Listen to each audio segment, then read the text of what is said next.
Guys, tuturuan ko kayo kung paano mag-testing ng starter motor ng sasakyan. Yan. Kailangan guys, meron kayong mataba na wire. Yan, dito nakakabit sa positive. Ng positive.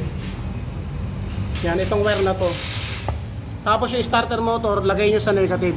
Ididikit nyo sa negative. Itong bakal na to. Yan. Kailangan guys, meron kayong long nose.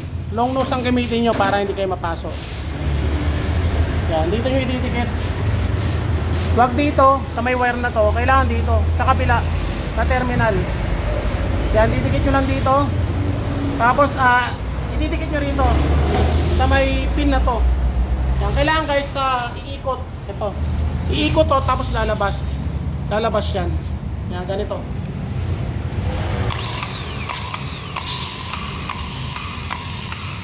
Dito dyan. Yan, kaya lang.